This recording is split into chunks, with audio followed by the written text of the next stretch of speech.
Hello and welcome to Supergroup, a podcast where I talk to local songwriters and musicians about the artists that have influenced their music, and together we build the guest's very own supergroup. My guest chooses their favourite drummer, bass player, a rhythm guitarist or keyboardist, a lead guitarist, and then finally a singer to duet with. I am your host Neil King, and my guest today is local singer-songwriter Simon Rea from Truman Falls. Well, hi Simon, welcome to the podcast. Thank you very much for having me. How are you? I'm good, thank you very much, and you look very well yourself. Thank you very much. So we're here to build your own dream supergroup. Have you had a good time choosing the members? I've had many a sleepless night, Yeah. Thank you very much, Neil, since you mentioned it to me. So before we talk about your influences then, we're just going to talk a bit about your own music and your songwriting. Okay. We've just had a chat through your back catalogue actually on Spotify. Can you talk us through your previous albums that are out there? Yeah, well, I started recording on the Isle of Man back in about 2002. I was recording beforehand, but we were just like doing demo stuff, and it was only then that Dave Armstrong, a very good friend of mine, very close friend, and producer extraordinaire, thought why don't we bang an album out? So I started a collection of songs, and then that kind of grew into an idea, and so that was released in 2003. And then it didn't slow up, so to speak. I kept on writing, but I'm not this person who wants to get everything out every couple of years. I like to take my time, work on the art. So the next album was in 2006, but we recorded that over a couple of years, on and off, just trying to get a nice sound, really. Looking back now, we went a little bit too anal, and just navel gazing. Yeah. But the songs are great. I still love the songs. Whereas the first album was kind of a joy to make, the next one was a bit more thinky. Yeah. And we kind of lost a little bit of the joy. I'm not saying we didn't have a laugh when we had a laugh. There's no point if you don't have a laugh. And as you can hear in the songs, I mean, a lot of people laugh when they hear them.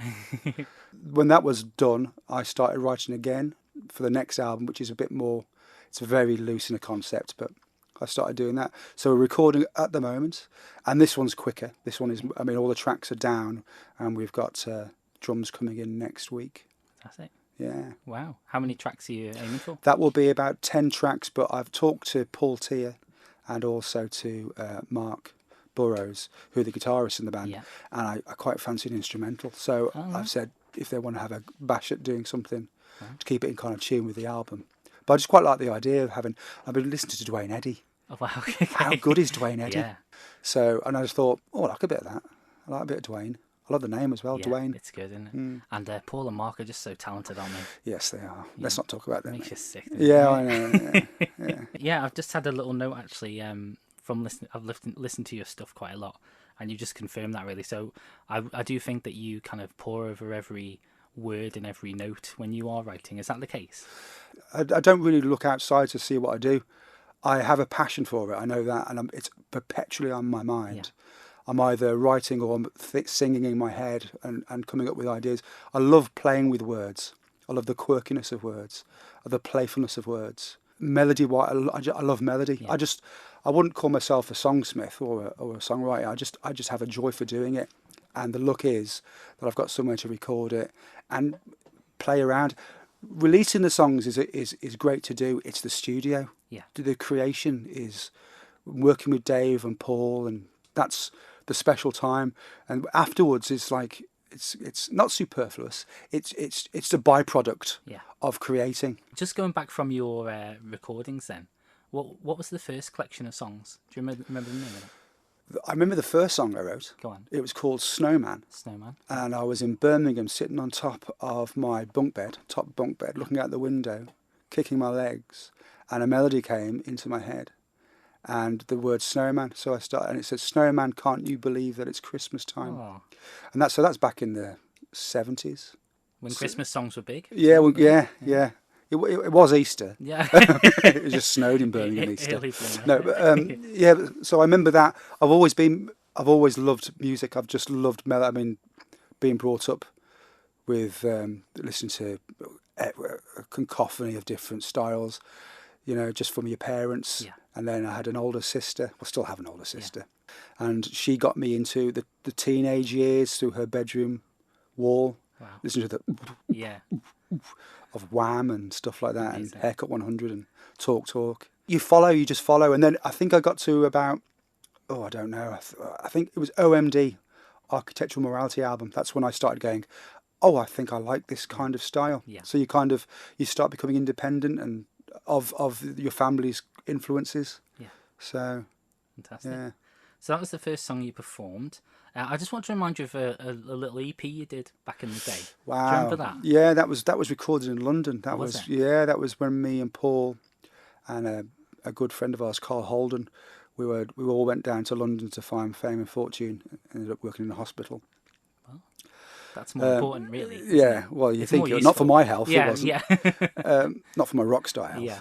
But that's when I wrote The Last Man on the Moon down there. That's when I Okay. started going, I'm going to get an EP together. Yeah. So I wrote The Last Man on the Moon and then Stars Collide. And then me and Paul wrote one called Somebody Said, and there was another one, Maybe I, which me and Paul, ironically, used to be Saturday mornings in the lounge, usually in our boxer shorts and T-shirts, just hungover from the night before. Yeah. Can I say that? I just did. You did? And just playing through songs and just laughing and joking. And those songs formed there. That's when I started formulating the style of the songs. Not formulate. It was just coming together within itself. Yeah. I wanted to. I love that kind of heaviness, but I'm just not stuck up for it. The EP I was talking about, was that Shine? No, Shine was wow. See, this is what You've I done want your to- homework, Neil. No, do you know, I because I bought it. I had it. Really? Yeah, I bought it in the cul-de-sac, and I was thinking today, did you sell it on tape, or did I make that? I don't know. I think it might have been on CD. Dave might have just made you a copy on a compact disc. Oh no, I wouldn't pirate. Really? I wouldn't- yeah. I don't think that was even released as a. It wasn't released as a hard copy, and this was before interweb. It was just at the beginning of it. Cripes on a bike, I matey. remember that. Yeah, I Good remember the heavens! songs, actually. Yeah, that was recorded. That was when I was just me and Dave were just working Yeah. on songs and Yeah. just finding joy in creating. You must have started then, kind of doing covers really Yeah. with Paul. Yeah, That's what we were like. If you were going to the cul-de-sac in the day, you were a In the great heady cover days. band. Yeah. So how long were you doing covers until you kind of had the confidence to perform your own? well, I was in a band back in the early '80s called Stories for Boys, and that was kind of like covers, and we used to write our own stuff there. So we did a couple of originals then, and we recorded those Stories for Boys, Without You, The Motive, and then it all went dark, and I went into cover band. It's just easy, and you're there for a reason. You're in a bar to entertain people. I was writing while we were doing kind of the Starfish Captains and stuff. Yeah. I was writing anyway and recording at Dave's. But I remember doing The Last Man on the Moon at the cul-de-sac. I think we came back from London for a TT or something, and we did that. And that's when I thought, do you know what? We should really start thinking about doing our own stuff. It's an ego thing, I think. That said, you can't put life into the song unless people hear it, and then if they start liking it, then you're on a winner, aren't you? Definitely. Are you happy writing, being in the studio, or performing, which is the best kind of? I love writing. I'm very happy writing it, but I wouldn't call it writing. It's just I've got stuff going round and round in my head perpetually. The studio is when you offer it out to your friends, and we all kind of have our input into it. Then that's just watching something arrive. It's very exciting. Yeah. It's very exciting. Well, thanks for talking about your songwriting there. Now, before we start building the supergroup, we're going to hear one of your songs. Mm-hmm. Now, you've kindly let me choose them today, haven't you? Yes, I have. Are you sure you're happy with that? Yes, I am. Okay, fantastic. Well, sounds like I know your songs You- I better think- than you do. So You do, I think. If you put Shine on, I'd be like, Yeah. woohoo! we'll get my old tape copy there. So the first one we're going to play then is from your last album called Head Swims, Yeah. and it's called Stars Look Cheap. Okay. Let's have a listen. Kill every satellite. The stars look cheap tonight. Now you're here.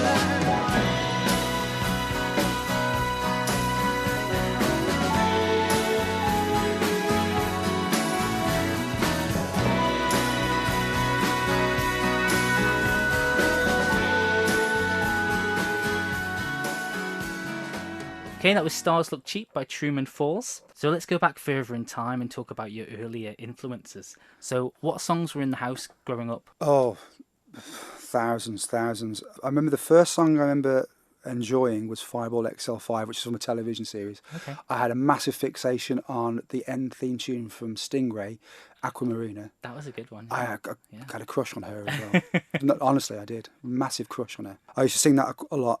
My mum introduced me to the Beach Boys. Oh, yes. Oh, good grief. Yeah. I remember one summer, I think it was like 1976, it was the hot summer. Oh man, that album, she got me when I actually got her, I went down to Woolworths and bought her the vinyl of 20 Golden Greats, the Beach Boys, and I played it. Really? I played, yeah. Man. So it had all the ones, all the biggies on. You know, wouldn't it be nice? What a song! And these are less than 3 minutes long. This is like a symphony in under 3 minutes. The guy is a genius. Is a genius. It's perfect pop, isn't it? Yeah. So I had that, and I had just the Walker Brothers, Neil Diamond, Wow. ELO. Yeah. You name it, we'll be playing it. My mum and dad they used to buy records every week, and you know, as a consequence, we couldn't switch the stuff. I wasn't even allowed to touch the vinyl. So, and ABBA, my sister loved ABBA. Brilliant. I can see, looking back, you can see kind of where it all started moulding you. Yes. Do you remember the first song you kind of sang? Yeah, well, that was Fireball XL5. I can't remember. My mum always said there's a song called Fireball XL5, and he used to sing it, and that's the first song that she remembers. So I must have been 2 or 3. So even before I could talk, I was kind of singing.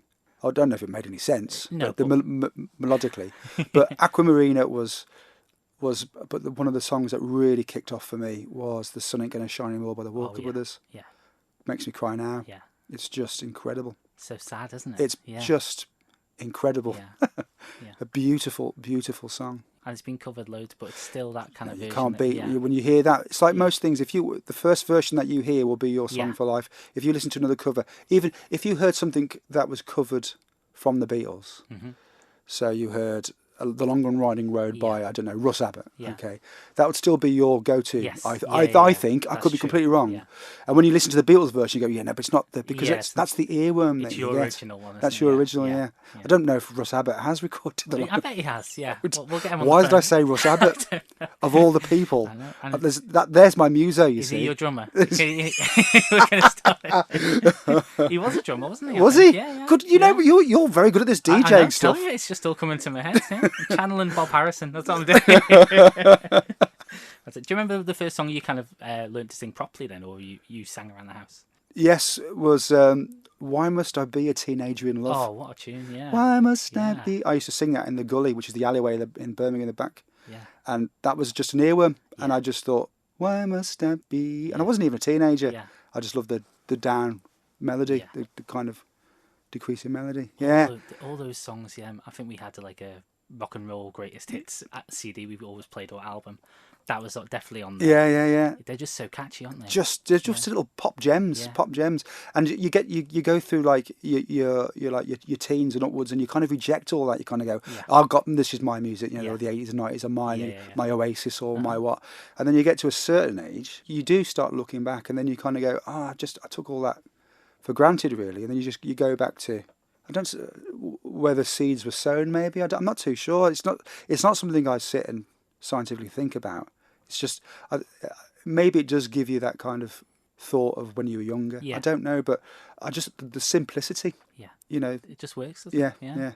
Yeah. They were the kind of first songs that came that's along. it. Really. That's that was when everything. I mean, nowadays. Oh gosh, I sound so old now. Should put my slippers on. It's all. Can I say it's all been done? That sounds really critical. There's no new instruments. No. There's no new way. That they were the pioneers. Yeah. Up until about, I'd say, maybe the mid '80s, late '80s. That was, when it all started, when the digital age came in, and now it's you kind of. I don't know. I'm not even going to worry about worrying about it or be bothered about it. It's hard to reinvent anything, isn't it? Yeah. And you can't really. They didn't have the studio wise. They didn't. It was all thrown together. Yeah. One take wonders. Mm-hmm. No bouncing. 4 tracks, even less maybe. And they're just the urgency of it all. Yeah. And we kind of lose that. We're lazy in the studio now. Yeah. I mean, we'll do a couple of vocal takes. We can spend time cutting, editing drums and stuff. Yeah. Then it was like, you do it now. You do it live. You do it now. Yeah. You do it now. And I think that energy comes off the record as well. It does, and I think if you listen to a if you listen to a record from when you were younger, say let's say The Walker with the Sun Ain't Gonna Shine Anymore, as an instance. You listen to it in your head and you go, oh, it's a beautiful song. Then you listen to it, it's in mono. Yeah. So there's no depth of it. It's in mono, and it's dirty. Yeah. The strings are kind of on the verge of distortion. Yeah. The vocals are crammed in, and you kind of go, but there's the beauty of it. There's the beauty and the ugliness of it, and that's what I think you can lose by the digital age. You know, making things too clean. Yeah, they're trying to squeeze it on 2 or 4 tracks. Yeah, and giving that big, and just spending too much time production. This is only, I say that, but I listen to a lot of music now, and you go, what a beautiful, beautifully produced. So, like So by Peter Gabriel, what an album! I mean, good grief. That's digital, but that's just like boom. I've been waiting for him to come on Spotify again, because I think he was on, then he came off, and then suddenly walking home one day, he's back on. It's like, oh yeah. Wow. Do you know the song Steam? Yeah. Oh man. That's Steam. His voice is just so amazing. He's got an absolutely tremendous voice. It's so strong, isn't it? Yeah. I don't really know that much about Genesis, but they were quite an arty band. Until he left. Yeah, until he left, and they went a bit more poppy, and I love that version. But then his 80s stuff is quite poppy as well. When he left to go his own way, he had a great single. What was it called? Seaside. It's a knockout. Games Without Frontiers. Oh yes, that's good. Games Without Frontiers. Yeah, and that was kind of like his kind of moving away, but actually getting pop. And then he comes out with Sledgehammer, and you go, where the heck have you been? That still stands with that out, voice. Yeah, that still stands out. Well, I think it was of that year. It was like the best produced single, and you can hear people copied it. Yeah. You could of that time and going 10 years later. It's like the same with David Bowie and Let's Dance. The snare was sampled so many times from that song. Anyway, we should start building our band. Yes. Yeah, let's recruit some musicians. So we're going to start with the rhythm section. Okay. So let's start with the drummer. So who are you going to pick on drums and why? Well, this was the hardest one because the whole kind of drum and bass thing, it kind of people kind of don't really see them, but for me they are the backbone. Yeah, they are. So I went through loads of choices, and I actually ended up with Karen Carpenter. Oh wow, yes. And the reason is because the early Carpenter songs were just phenomenal, but I didn't know until I was in my teens that she actually played drums, and I actually started listening to the songs in a different way. Yeah. Not because she was a girl, but because I just thought her voice was the best female voice. I think. She was kind of a begrudging vocalist. Well, in her words, she was a singer, a drummer who was a singer, and not the other way around. And she's got this jazz. It's because she's a singer that she plays like a singer. That's how people don't kind of get that, but it's the way she plays. It's got a melodic. She can keep a backbeat, but she'll go off, and it's like there's little jazz tinges. And I love jazz drummers. I was looking around like the 50s, 60s, and as drummers that I'd like to pick, but then I thought no, because she's got that jazz thing going on, but it's also because of her sensibilities as a singer. You can hear it. Yeah, it's like less is more, but when she goes for it, she goes for it. Yeah, that's a good way to get Karen Carpenter. Yeah, bless her soul. Favorite Carpenter song? Oh, Rainy Days and Mondays. Oh, with the harmonica at the start. Another song will bring a tear to my eye. If you watch her singing, she has a slight lisp. Yeah. And she doesn't put her lips together completely. And you can actually hear it. And she goes, talking. It's, it's just so shiver factor of a million. She fits in with your love of sad singers as well. She's got I think, yes. I mean, I was brought up on the Carpenters through my parents. And I think that's one of the things that have crept in. There is a beauty in sadness. There is a beauty in sadness. I love Goodbye to Love. That's man, so devastating. What a great guitar solo as well. Yes. You wouldn't think that, would you? No. I will stick a fuzz box on this. It's just out of nowhere, and it just takes it up. The harmonies in the background. Which bit do you like? When the actual guitar comes in, and then they're going the end bit, it's so beautiful, they fill it in after that, don't they? Yeah, it's great. And I always just picture Brian May just walking forward and going, really kind of laying in, awesome, brilliant. Okay, so we got the drummer, Karen Carpenter, good choice, And who are you going to partner her with in the rhythm section? Who's the bass player? Well, bass players are again, but I'm going to go back to the very late 50s, early 60s. Well, all the 60s and 70s and the 80s. And this is Carol Kay. She was the bass player from the Wrecking Crew. So she played bass on most. If you played most of the songs of the 60s from America, she'd be playing bass on it. Fantastic. And so some of my favourite songs, she's on bass. Yeah. So Pet Sounds by the Beach Boys, she's playing bass on every song on there.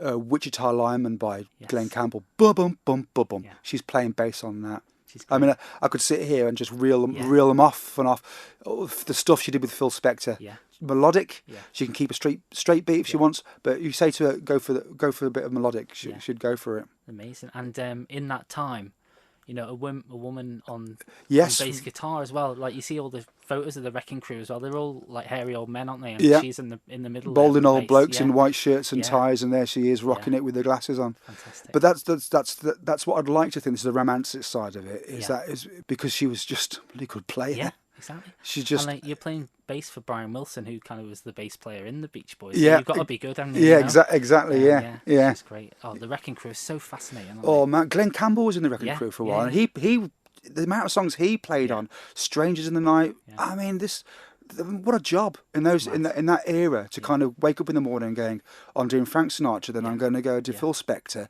and then I'm seeing Brian Wilson in the afternoon. You lived it, don't you? It's like.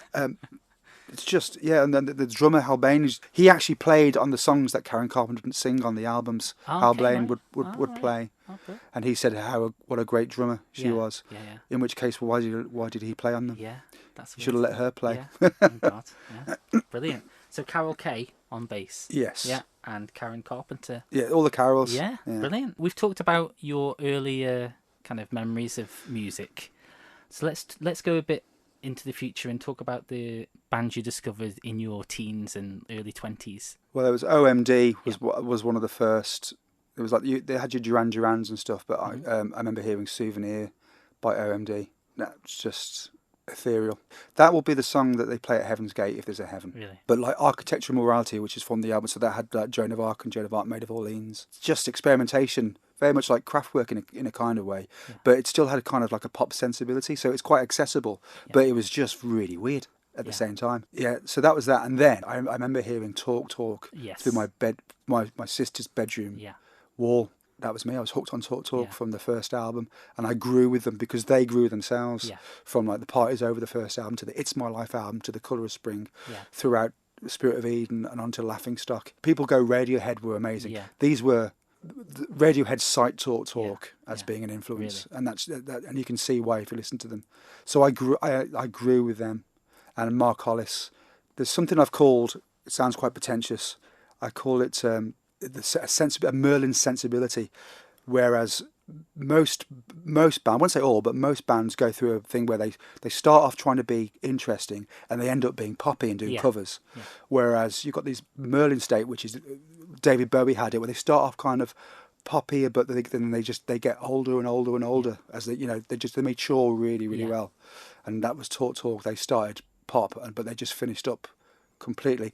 Scott Walker had the same kind of sensibilities. Radiohead, when they first came out with Pablo Honey, with that album, that was just, Creep was like, oh yes, it's okay, it's kind of indie. And now look at them now; they just go on this upward trajectory, which is completely different to what everybody else does. You can tell when a band does that because the earlier stuff is easier to cover, isn't it? And then you think, I can play Creep and that's it, and High and Dry. No surprises, and then all starts to go. No, it's not going to happen. Yeah. I'll just do karaoke. Do you remember the first album you actually bought yourself? I was Architectural Morality. Oh, was that it? Yeah. Although I did buy the Disney's John Barry's The Black Hole back in 1979. Wow. Okay. That's a great John Barry. Another incredible composer.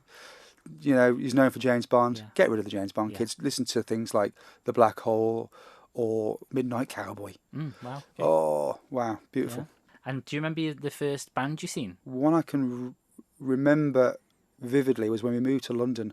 I went to see a duo called Ben and Jason. They were like mid-90s, late 90s maybe.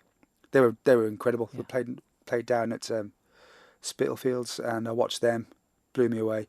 And then I watched Richard Hawley in 2000, and he was just released his first EP album, just like a mini LP, and I heard him on Terry Wogan, Wow. the single on Terry Wogan, and he was playing at Spitalfields, and I went down to watch him, and he just completely and utterly blew me out of the way. Guilty pleasure? From being a cheesy cover band, you probably have a lot of these.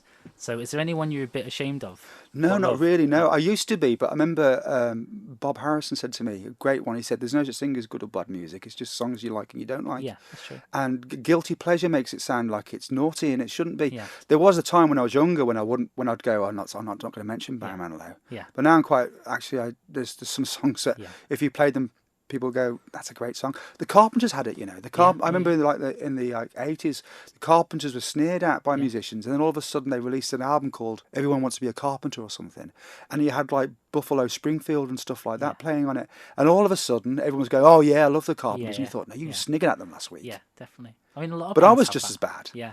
A lot of bands get that, stuff like the Bee Gees. Got Yeah, it. the Biggies. Yeah. Brilliant. So let's go back onto the band. Okay. Let's recruit some more band members. So first of all, we're going to go for keyboard and or. Yes, you did the and rhythm an or, guitar-ish. didn't you? Yeah. Yeah. So, only one place, keyboards or rhythm guitar. So who are you See, going for and why? you see, because I thought if it was going to be rhythm guitar, it was going to be Glenn Campbell. Oh, Brill. Yeah. Because he's another one. He got a bit naff, didn't he? And then all of a sudden he just came back because he was, getting older. But Rhinestone Cowboy, boom, great song. Yeah. But it had the stuff in the 60s, Wichita Lineman, I've said. Yeah. Oh, What a awesome song. So I had to pick, I thought, okay, who am I going to pick? Keyboard player, a bit of sensibility here. It had to be Burt Bacharach. Nice. He's worked with Karen. He's wrote a few songs with Karen. Definitely. He's most probably met the other Karen as well, so Yeah. he knows how to write a song, doesn't he? Fantastic. And he knows how to play a keyboard. Yes. He knows how to play piano. Have you ever watched him live? I mean, he must be in his late 80s now, and he never was a singer. He's the first one to admit he talks through the songs. Yeah.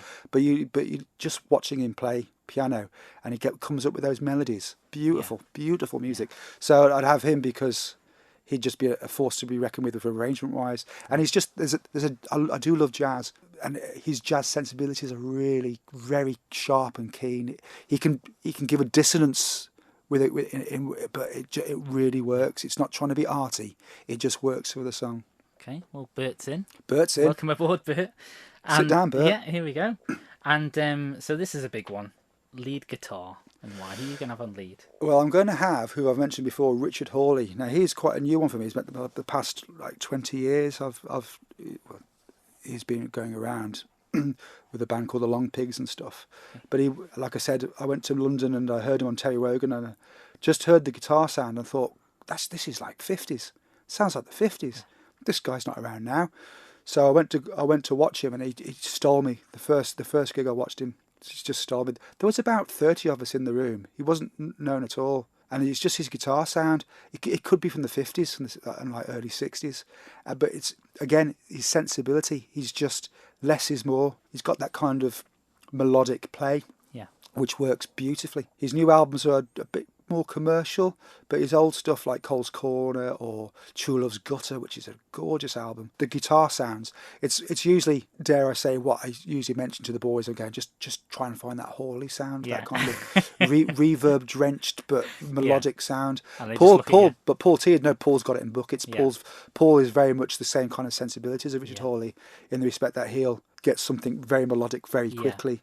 And Mark's got that kind of idea as well. It works really well. So basically, I just want to be Richard Hawley with Burt Bacharach. Yeah. I want to eat. We'll go back to eating the bands. I'll eat my super band. Brilliant. So Richard's on board as well. Richard's on board. I'll give him. Are you going to call him for me? Are you going to call all these people? Yes, we've got all these people on. Excellent. I wouldn't bother with Karen.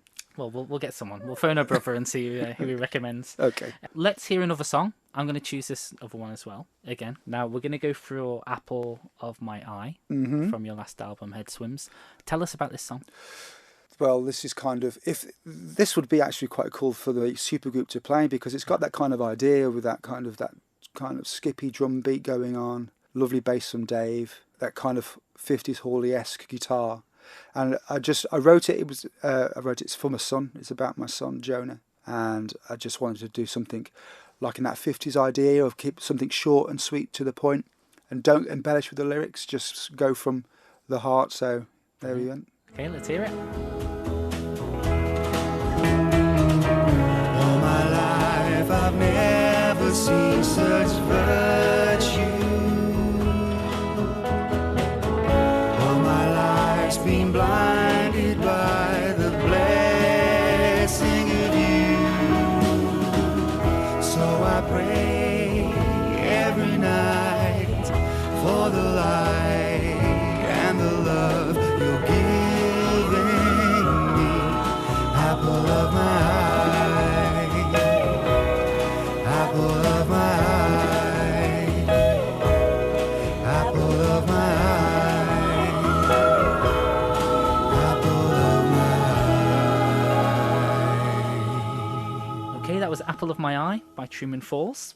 Thanks for letting us play these, Simon. So next we've talked about your early stuff. We talked about you growing up and kind of discovering bands for yourself. Mm-hmm.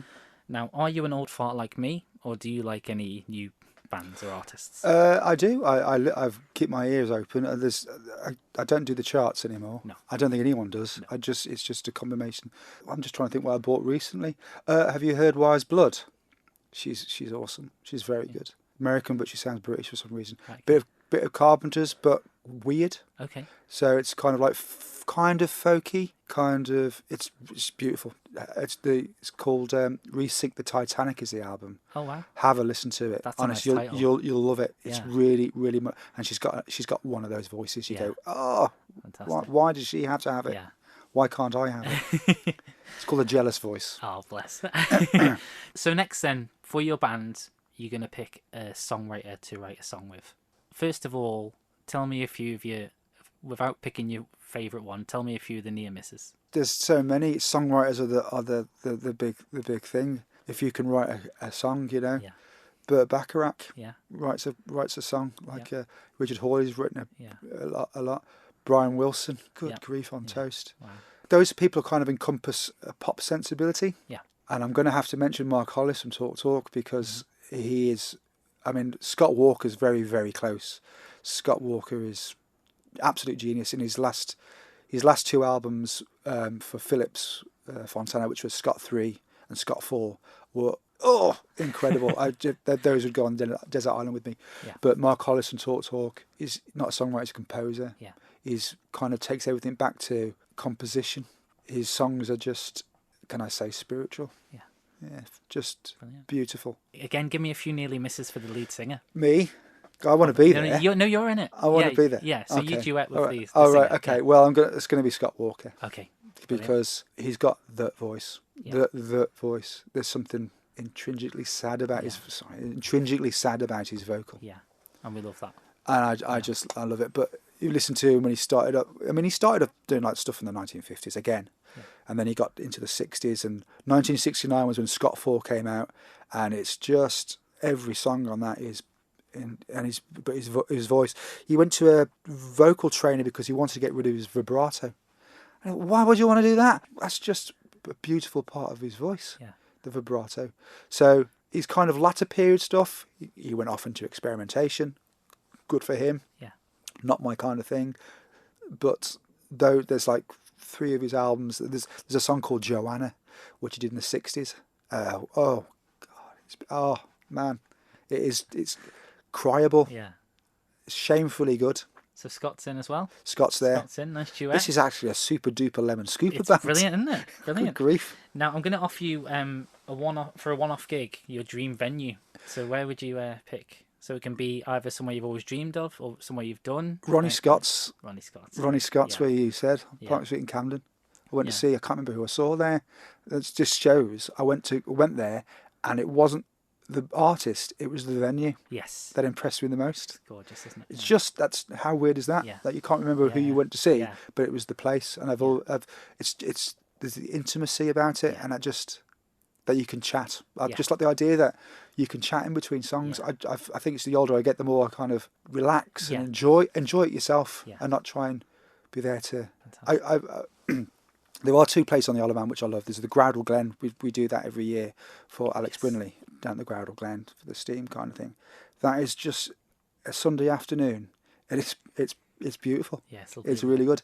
Yeah. And there is one place in the island. It's just over that hill, the old Douglas Head. Oh yes. How Yeah. awesome would that be to get Yeah. to get the bands to go and play back there?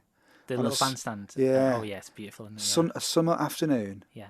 I was going to call it Headfest, Yeah. and it was just going to be Manx bands to go and play there. I mean, that would be an awesome place to play. But there's the Peel Centennial Centre. Yeah. What a That's great. beautiful, Yeah. beautiful Yeah. place to play. Yeah. Absolutely incredible sound. Yeah. But yeah, Ronnie Scott's, if gun to my head, I would love to do Ronnie Scott's. Fantastic. Okay. So the band is complete. Let's recap then. Just remind us then. So on drums you have Karen Carpenter, on bass, Carol Kay, then on keyboard, Burt Bacharachyan, then on lead guitar, Richard Hawless, then a singer to duet with. Scotty of the Walkers. Fantastic. And you're all performing a song by Simon Rea and Mark Hollis. Mark Hollis. I don't think that would work, to be honest. So that everything else would work, Yeah. but I think Mark Hollis would walk in and go, "I'm not doing you guys. Really? You're too pop. You're too pop. Where's the dissonance?" He'd shout and storm out. It's just that's my dream. I would love to have met him. Fantastic. Just to I don't know. I don't think I've said anything to him. And all doing a gig in Ronnie Scott's. In Ronnie Scott's, Amazing. after doing the Peel Centennial Centre Yeah. or Warm-up gig there. a warm-up gig there. Yeah. Thanks so much for joining us today, Simon. Just remind us where your albums are available. Well, you can go on the Spotify, Yeah. or you can go on iTunes or Yeah. all the other palavers that you don't buy hard copies from anymore because that's just old age hippie stuff. So yeah, you can go on there and enjoy, and while you're listening, go, they're getting nothing for me to listen to this. They're living in a caravan, But they sound crying. great. But they sound great. yeah. Thanks, guys. That's great. Well, thanks so much for joining us. Thank you so much for having Cheers, me, Simon. mate. Much Thank you. appreciated. Cheers. And that brings this episode of Supergroup to a close. Thank you to everyone for listening. Please like our Facebook page and subscribe to the podcast on iTunes, Spotify, or Apple Podcasts. All our episodes are available on the Manx Radio website in the podcast section. If you're interested in local theatre, please check out our sister podcast called the Manx Theatre Podcast with myself and Neil Callan, and that's available on all the same platforms. I'm Neil King, and this has been the Supergroup Podcast. Thanks again for listening, and goodbye.